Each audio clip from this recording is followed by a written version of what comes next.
Next up, friend of the conference, spoken many times before, Manish. Here he comes, good. So Manish is now effectively, yes, good. A round of applause for Manish, yes. So Manish is going to talk about fostering value exchange between game developers and communities, particularly with his fairly new interest in IndiGG. Good to see you again. Hi.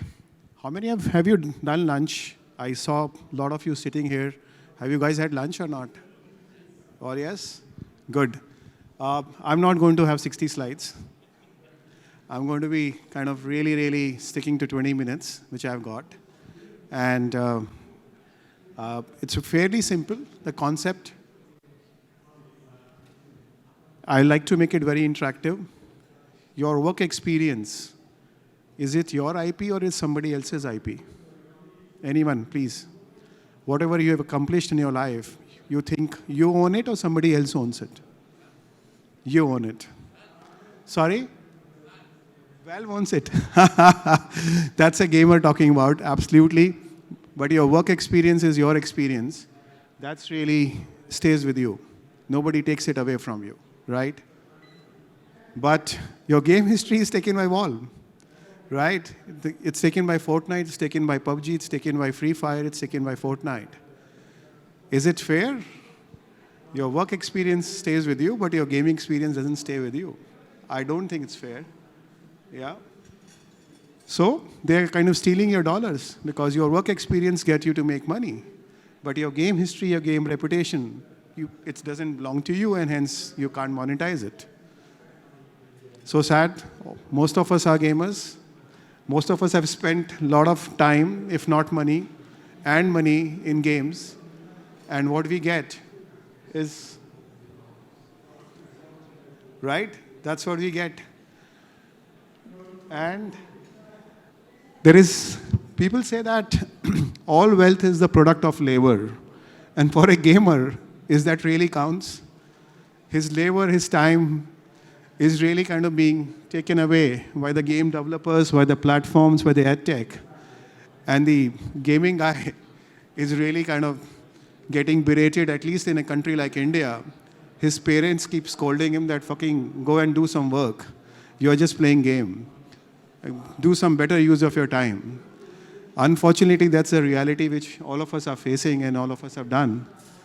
And that's what I believe is an unfair value exchange between a gamer who gives his time, his passion and skill, and the rest of the ecosystem.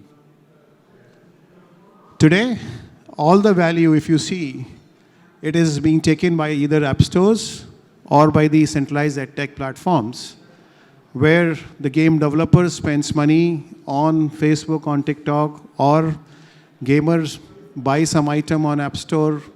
Both guys really take their cut, but the gamer doesn't get anything. If there was something which you can establish, a direct connection between gamers and games, at least we can start building some kind of a value exchange, where the gamer has its own ownership of data, and that ownership of data really allows them to build their own reputation. A tennis player has a reputation, a chess has a reputation, but a gamer doesn't have a reputation because it's locked into different silos, different wall gardens, and the poor guy spends money, time, and gets lost there. A PUBG gets banned in India, and his whole history is lost. And now he has to start building his reputation from zero again, but it's within that same ecosystem.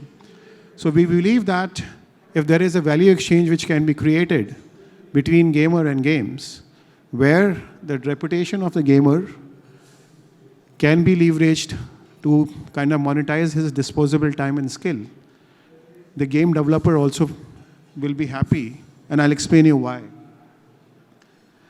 How many of you have done advertising on Facebook, TikTok, Instagram? Some show of hands?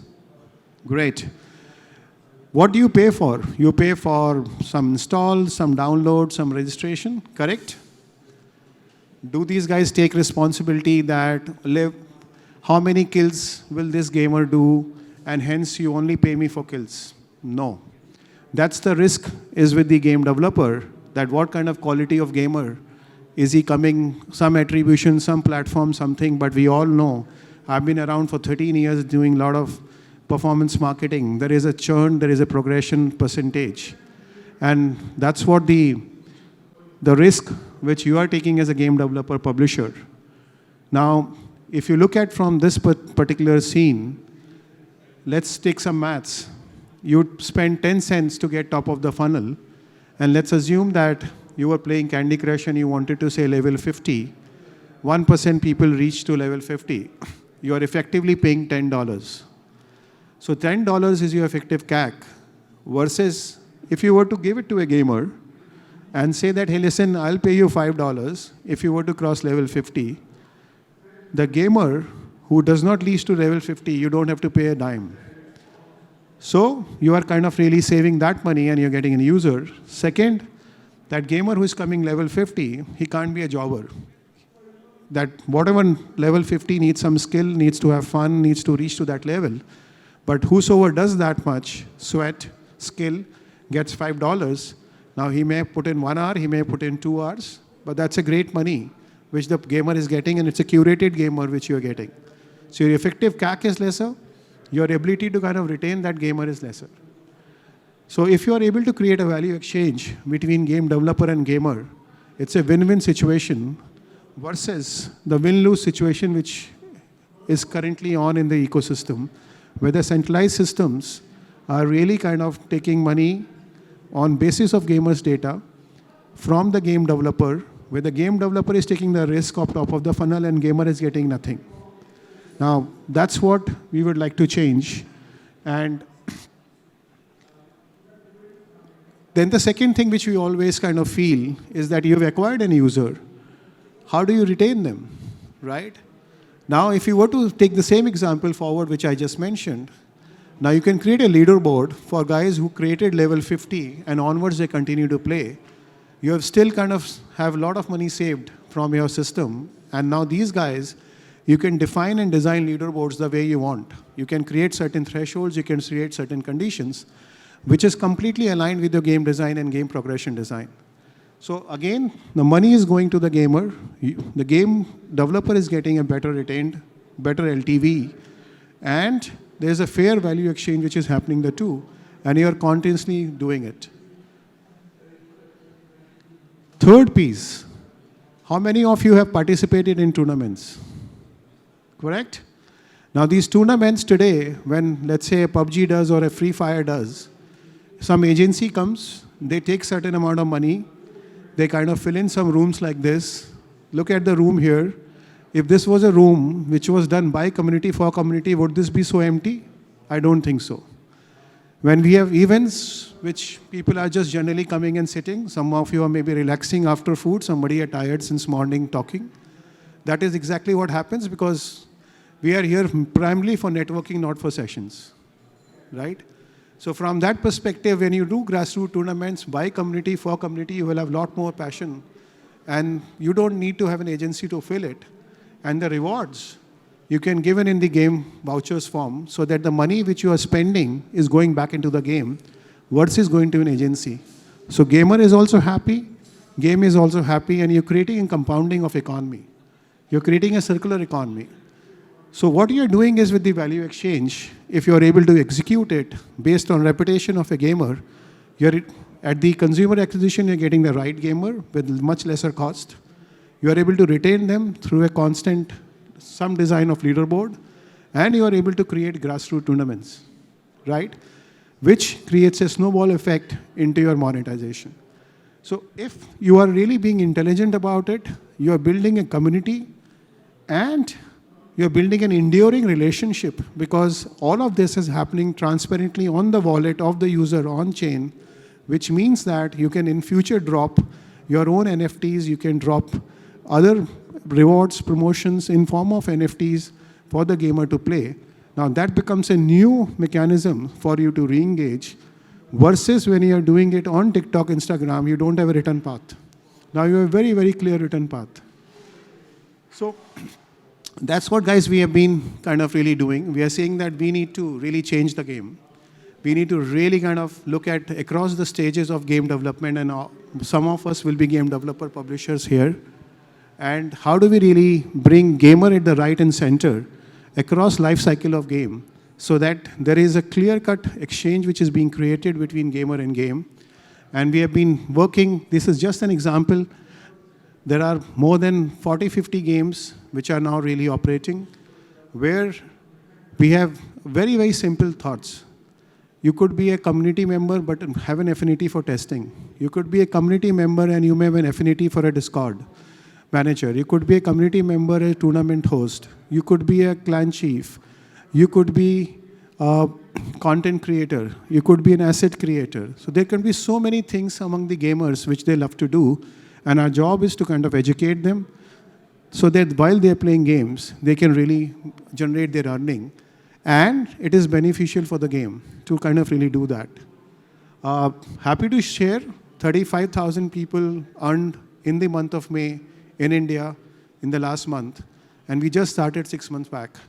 And we believe that in next years to come, there'll be at least 10 to 15 million people which will really have primary income or micro income or supplementary income from this platform across India, Brazil, Indonesia, Egypt, Nigeria. Because we are looking for countries, we are looking for communities, we are looking for gamers where there is a massive young population, they love gaming, they really don't get their 2 seconds of fame, they don't see gaming as a career. We want to change all of that. So that's what we are doing it. We want to change the game. This is a new game. Thank you very much.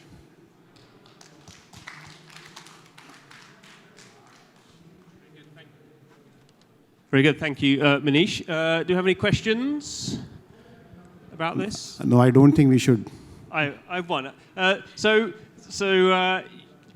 You sold me. It's a very good presentation. We can see the problem. We can see the solution. So, as ever, sort of what is the obstacle from moving to 35,000 people a month to 1 million a month? Is that just sort of a scaling sort of thing, or is there something? Is there more something structural? So we have a Uber problem.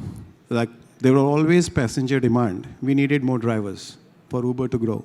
Similarly for us, we have a 700,000 plus community grown without any advertising cost. We need more quests. So we delivered 61,000 quests in May.